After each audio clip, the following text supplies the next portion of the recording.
SSC બોર્ડની પરીક્ષામાં ગણિત વિષયનું પેપર એનું મૂલ્યાંકન કેમ થાય?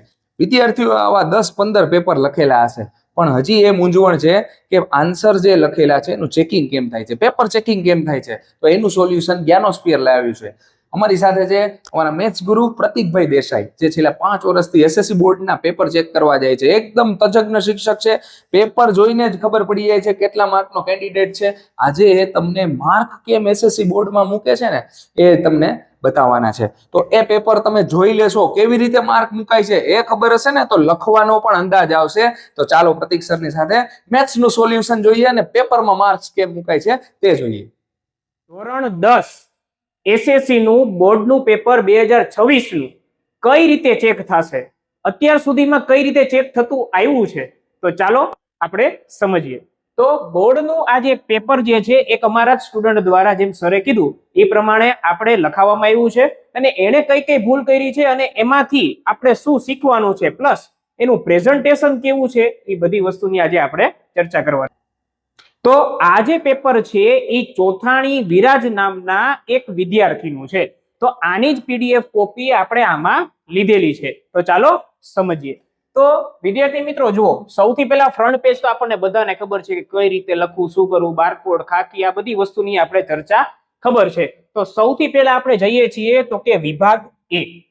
તો એમાં પ્રેઝન્ટેશન કઈ રીતે કર્યું છે તો કે જુઓ, સાદું અને સિમ્પલ. જો બહુ આપણે પ્રેઝન્ટેશન કરવું યોગ્ય નથી, બહુ સારું ન લાગે અને બહુ ઓછું કરો તોય સારું ન લાગે. તો કેવું કરવું જોઈએ તો કે જો વચમાં સૌથી પહેલા સેક્શન એ એટલે કે આપણો વિભાગ એ, અને એની આજુબાજુ થોડુંક શું કર્યું છે, ડેકોરેશન, થોડુંક પ્રેઝન્ટેશન. પછી ખાસ કરીને અહીંયા ધ્યાન આપો કે જ્યારે વિકલ્પ વાળા પ્રશ્નો આવે છે ત્યારે આપણે શું કરવાનું તો કે સૌથી પહેલા 1 2 3 4 5 6 આવી રીતે આપણે નંબર તો આપીએ છીએ. નંબર આવી રીતે તમારે લાઈનમાં આપવાના છે, પ્લસ સાથે જો વિકલ્પ વાળા પ્રશ્નો હોય તો એમાં વિકલ્પ પણ લખવાનો છે અને સાથે સાથે જવાબ પણ લખવાનો છે. શું કામે કે ભવિષ્યમાં ઈ તમને ધારો કે અહીંયા આપણા ભૂલમાં પણ જો ખોટું લખાઈ ગયું હોય તો પેપર ચેકર ખાલી જે છે આ વસ્તુ નથી ચકાસતા. યાદ રાખજો વિદ્યાર્થી મિત્રો, શું ચેક કરે છે, એની બાજુનો જવાબ પણ ચેક કરે છે કે જેથી જો તમારો જવાબ જે છે એ સાચો હોય તો તમને જે છે માર્ક મળી રહે છે. માર્ક કાપવા કોઈ બેઠું નથી, તમને માર્ક આપવા જ બેઠા છે, પણ તમે સાચું લખેલું હોવું જોઈએ. ચાલો થોડુંક આગળ વધીએ. આ આન્સર એટલે કે આપણે 24 પ્રશ્નોનું લખેલું છે. હવે દરેક સેક્શન વિદ્યાર્થી મિત્રો ખાસ યાદ રાખજો કે નવો સેક્શન નવા પેજથી જ શરૂ કરવાનો છે અને જ્યાં સેક્શન પૂરો થાય છે ત્યાં તમારે આવી રીતે 2 લીટી કરી દેવાની છે. ભલે તમે અહીંયા બધે 2 લીટી ન કરો, ટાઈમ ન રહે તો તમે ન કરો તો ચાલે, ઇટ્સ ઓકે, પણ તમારે છેલ્લે આ 2 લીટી કરવી ફરજિયાત છે કે જેથી પેપર ચેકરને ખબર પડે કે અહીં પ્રશ્ન શું થઈ ગયો છે, પૂર્ણ થઈ ગયો છે. ચાલો પછી આવે છે વિભાગ બી એટલે કે સેક્શન બી. જો પ્રેઝન્ટેશન તમારું જે છે મનમાં નક્કી હોવું જોઈએ, ત્યાં પેપરમાં જઈને તમારે નક્કી કરવાનું નથી. પહેલેથી આ બધી વસ્તુ નક્કી હોવી જોઈએ કે હું ક્યાં લખીશ, કઈ રીતે લખીશ. આ બધી વસ્તુની વિદ્યાર્થી મિત્રો તમારે પ્રેક્ટિસ કરવાની છે. ચાલો હવે જો આ પ્રશ્ન જે છે પેલામાં શું હતું તો કે સાઈડમાં લખેલો હતો, પણ હવે જે છે 2 માર્કના ક્વેશ્ચન શરૂ થાય છે. તો શું કરવાનું તો કે વચમાં તમારે એનો જે નંબર છે એ ખાસ ચોકસાઈથી લખવાનો. જો અહીંયા 25 ની જગ્યાએ 26 થઈ જાય ને 26 ની જગ્યાએ 27 થઈ જાય તો એનો કોઈ જ અર્થ રહેતો નથી, પછી આગળ પેપર ચેકર તપાસતા નથી. આ વસ્તુનું ધ્યાન રાખજો. હવે ધારો કે આ 25મો પ્રશ્ન છે અને કયો પ્રશ્ન છે કે ભાઈ શૂન્યનો સરવાળો આપી દીધો છે, શૂન્યનો ગુણાકાર આપી દીધો છે, એની ઉપરથી તમારે શું ગોતવાની છે, બહુપદી વાળા પ્રશ્નો છે. તો એમાં કઈ રીતે પ્રેઝન્ટેશન કરેલું છે જુઓ, તો શૂન્યનો સરવાળો આખો ગોતેલો છે, શૂન્યનો ગુણાકાર કરેલો છે. તો વિદ્યાર્થી મિત્રો દરેક સ્ટેપના માર્ક હોય છે. તો જો આનો જો અડધો માર્ક આપેલો છે, આનો અડધો માર્ક આપેલો છે, અને પછી વિદ્યાર્થી મિત્રો આ જે છે આપણું વ્યાપક સ્વરૂપ છે, પણ આ વિદ્યાર્થીએ જો નાનકડી એવી ભૂલ કરી છે કે અહીંયા પી ઓફ એક્સ લખેલું નથી. તો જો પેપર ચેકરને અહીંયા અડધો માર્ક કાપવો હોય તો કાપી શકે, પણ મુખ્યત્વે કાપતા નથી. પણ આપણે આપણી સેફટીમાં હંમેશા રહેવાનું. ચાલો તો પી ઓફ એક્સ લખી અને એને શું મળી ગયું છે તો કે બહુપદી મળી ગઈ છે. અડધો અડધો 1 એમ કરીને 2 માર્ક તમને મળે છે. ત્યારે પણ આખો તમે એમ કહો કે ભાઈ હું જવાબ લખી નાખું પૂરેપૂરા માર્ક મળે, એવું કોઈ દિવસ હોતું નથી. સ્ટેપના માર્ક હોય છે. આવી જ રીતે બીજો ક્વેશ્ચન તમે જોઈ શકો છો કે અહીંયા પી ઓફ એક્સ બરાબર 0 લખતા ભૂલી ગયા છે તો અહીંયા અડધો માર્ક શું થઈ જાય વિદ્યાર્થી મિત્રો, કપાઈ જાય. દરેક સ્ટેપનો શું હોય છે, માર્ક હોય છે. ચાલો પછી ચાલો આગળ વધીએ. આમાં આન્સર નંબર 28 જો પરફેક્ટ લખેલું છે. હવે હંમેશા એક વસ્તુ યાદ રાખજો, આપણને તેથીની નિશાની કરવાની આદત નથી હોતી. તો તેથીની નિશાની તમારે કરવાની છે.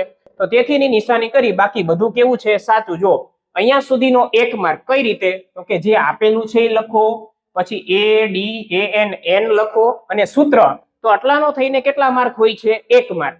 અને પછી ગણતરીનો કેટલો માર્ક હોય છે સાહેબ? તો કે 1 માર્ક. તો એક થઈને કેટલા માર્ક મળે છે વિદ્યાર્થી મિત્રો?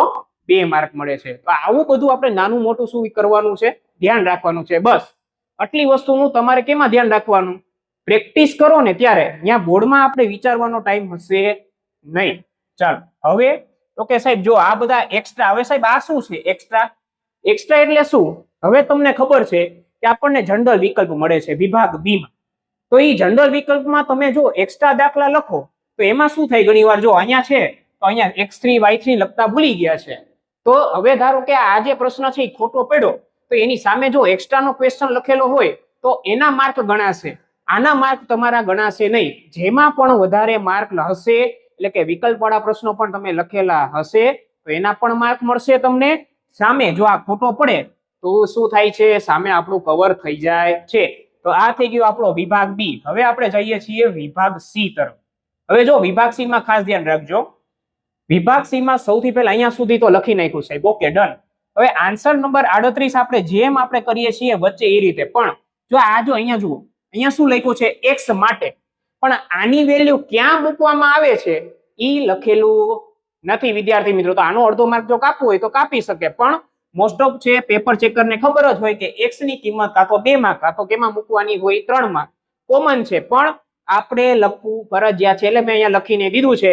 પણ વિદ્યાર્થી મિત્રો એનો માર્ક મેં કાપ્યો નથી અને બોર્ડમાં પણ કપાતો નથી. ચાલો આગળ વધીએ છીએ.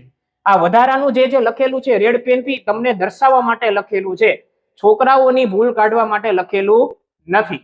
ચાલો આગળ.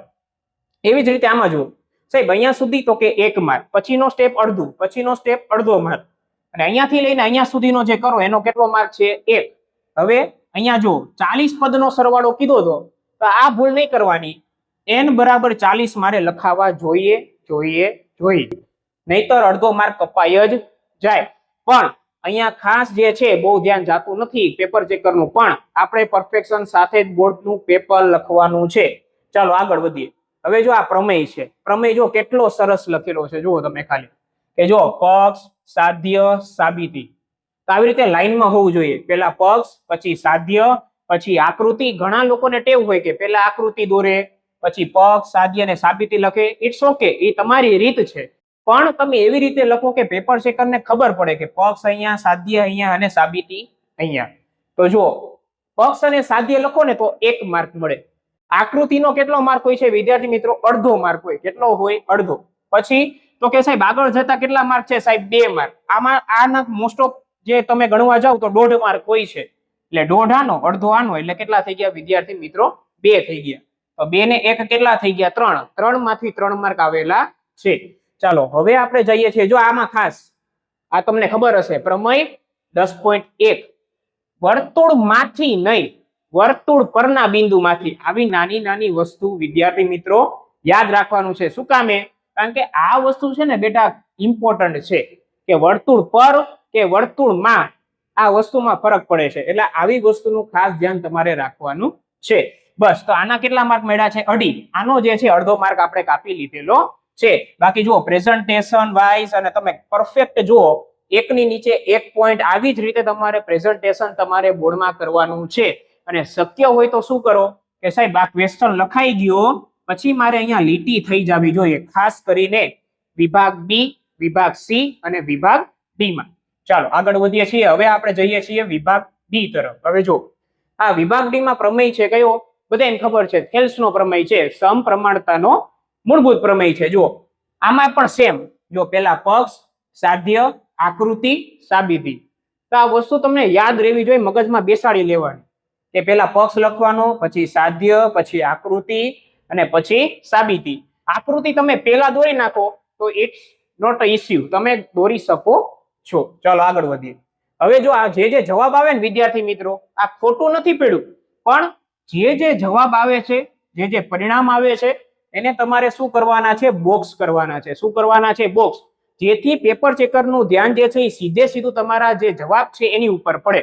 અને એક વસ્તુને યાદ રાખજો કે જો આવું કરેલું હશે તો પેપર ચેકરને ખબર પડશે શું કે વિદ્યાર્થીને ખબર છે કે પેપર ચેકરને શું જોવું છે, એટલે એને ખબર પડી જશે કે જે વિદ્યાર્થી છે એ હોશિયાર છે, એટલે એ તમને જે માર્ક જે છે એ વ્યવસ્થિત આપશે, ખોટે ખોટા માર્ક આપશે નહીં. ચાલો, તો આવી રીતે આખું પેપર, અને પ્લસ જો મેં કીધું એ પ્રમાણે દરેક ક્વેશ્ચન પૂર્ણ થાય છે ત્યાં તમારે શું કરવાનું છે, 2 લીટી કરી નાખવાની છે.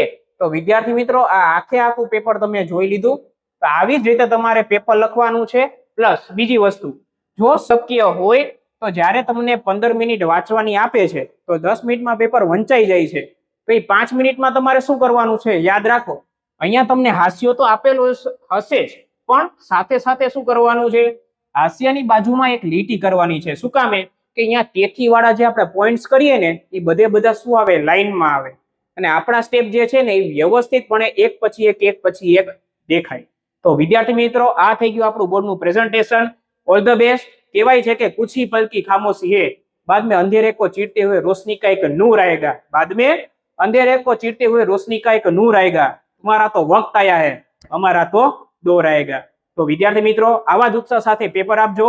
ઓલ ધ બેસ્ટ, અને સૌથી વધારે કોન્ફિડન્સ તમારે સાથે રાખવાનો છે. Thank you so much. જય હિન્દ, જય ભારત.